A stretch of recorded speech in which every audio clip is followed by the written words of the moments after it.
चंद्रपुरम एक साधारण गांव था जो कोने कोने से भी खूबसूरत और शांत था। यहाँ के लोग भी अपने गांव की तरह शांत और दयालु थे। वे एक दूसरे के लिए मसीहा बनकर रहते थे।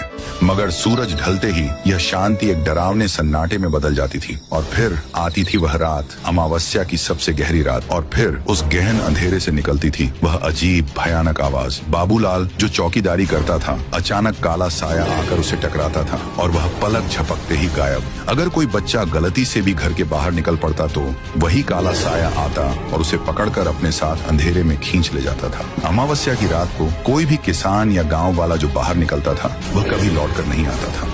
रात 1 बजे के बाद चंद्रपुरम में बाहर निकलना यानी मौत को गले लगाना था। सुबह की पहली किरण चंद्रपुरम पर पड़ती तो जरूर थी, पर यह राहत नहीं लाती थी, बल्कि सवाल छोड़ जाती थी। गायब हुए लोगों के परिवार या घर वाले क्या करते? लोग बस यही मान लेते थे कि शायद किसी जंगली जानवर ने उन्हें उठा लिया होगा या फिर वह डर के मारे कहीं भाग गया होगा। यह सिर्फ खुद को समझाने का तरीका था, क्योंकि असली सच इतना भयानक था कि कोई उसे मानना ही नहीं चाहता था। शुरुआत में चंद्रपुर के लोग बहुत परेशान थे, पर उन्होंने इस खतरे को गंभीर नहीं लिया। हर कोई यही सोचता था, ये मेरे साथ नहीं होगा। रायस्टार चंद्रपुरम के रास्ते से दूसरे गांव के लिए जा रहा था। फिर तभी अचानक उसके सामने एक ट्रक आ गई। रायस्टार वक्त रहते अपनी बाइक को चंद्रपुरम में मोड़ लेता है। तेज गति के कारण उसका संतुलन बिगड़ रहा था। तभी चंद्रपुरम में शाम हो जाती है। धीरे धीरे अंधेरा हो रहा था, पर अनजान रायस्टार और आगे बढ़ता जाता है। पर इस बार चंद्रपुरम में शाम के वक्त में ही अलग अलग आवाजें आ रही थी, जो रात के 1 बजे आती हैं। वक्त के साथ गांव में अफरा तफरी मच जाती है। सारे लोग उस साए के डर से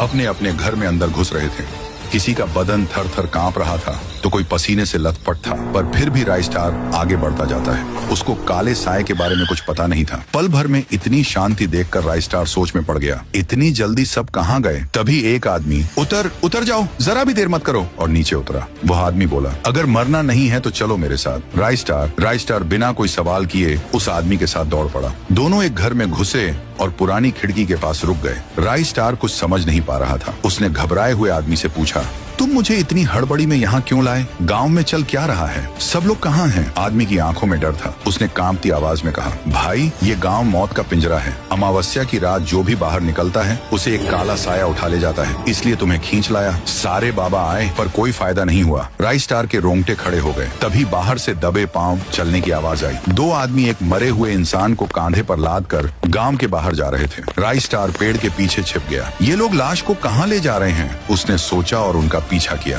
वे दोनों एक खतरनाक जंगल में पहुंचे, जहां एक पुराना डरावना कुआं था। वे लाश को फेंकने ही वाले थे कि पीछे से आवाज आई, रुक जाओ। तीनों पीछे मुड़े। सामने रायस्टार खड़ा था। कौन हो तुम? लाश को यहाँ क्यों ला रहे हो? सच बताओ वरना अंजाम बुरा होगा। एक आदमी गुस्से में बोला, तू कौन है बे? अपना काम देख। रायस्टार गरजा, सच बताओ वरना मैं गांव वालों को जगा दूंगा। उसकी धमकी काम कर गई। एक आदमी डरते हुए बोला, ठीक है बताता हूँ। उसने कहा, यह बात बहुत पुरानी है। एक साधु टुंग टुंग साहोआ हमारे इसी कुएं के रास्ते से गुजर रहा था। वह कुआं हमारे पूर्वजों का था। प्यास लगने पर टुंग टुंग साहोआ इसी कुएं के पास आया और पानी निकालकर पीने लगा। लेकिन पानी पीते वक्त ही हमारे पूर्वजों ने उसे रंगे हाथ पकड़ लिया। वे बेहद गुस्सा हुए और उसका अपमान किया। तेरी हिम्मत कैसे हुई हमारे कुएं से पानी पीने की? साधु टुंग टुंग साहो ने हाथ जोड़ते हुए कहा, देखो मुझे पानी पीने दो। मैं बहुत सफर तय करके आ रहा हूँ। 2 घूंट पानी पीने से तुम्हारे कुएं का पानी थोड़े ही कम होने वाला है, और साधु को पानी पिलाना पुण्य का काम है। पर हमारे पूर्वजों ने उसकी बात पर ध्यान नहीं दिया। टुंग टुंग साहो के पास आए, उसे धक्का दिया और कुएं के पास से भगा दिया। उसे जंगल के बाहर निकाल दिया गया। लेकिन जाते जाते टुंग टुंग साहोआ यह भयंकर शाप दे दिया, तुम्हारा यह कुआं कभी पानी नहीं मांगेगा, यह खून मांगेगा, और अगर इसे खून न मिला तो यह तुम्हारे खून का प्यासा हो जाएगा। पहले तो किसी ने उस साधु की बात को गंभीरता से नहीं लिया, लेकिन उसके कुछ ही दिन बाद हमारे गांव पर मुसीबतों का पहाड़ टूट पड़ा। खेत पूरी तरह से सूखने लगे। जमीन बंजर पड़ गई थी। व्यापार ठंडा पड़ने लगा।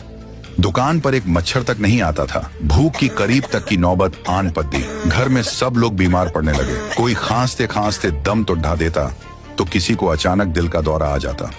जब यह सब हमारे पूर्वजों के सिर से जाने लगा, तब अमावस्या की रात ठीक 1 बजे उन्होंने एक गरीब किसान की लाश लाई और सीधा उस कुएं में फेंक दी। कुएं के अंदर से एक भयानक निगलने की आवाज आई। उसके बाद से सब पहले जैसा हो गया। खेत में अच्छी फसल उगाई और व्यापार फिर से चलने लगा।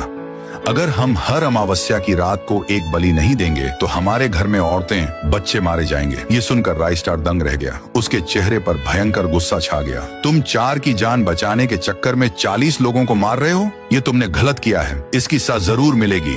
राइस्टार ने तुरंत उन्हें दबोचा और गांव वालों की मदद से लॉकअप में बंद करवा दिया। वह दोनों आदमी जेल में तड़पते रहे। उसके बाद से चंद्रपुरम में शांति लौट आई। लोगों के बीच का डर खत्म हो गया और गांव के लोग खुशी से झूम उठे। लेकिन उन दोनों की बातें सुनकर ऐसा लग रहा था कि यह शाप कभी खत्म नहीं होने वाला है।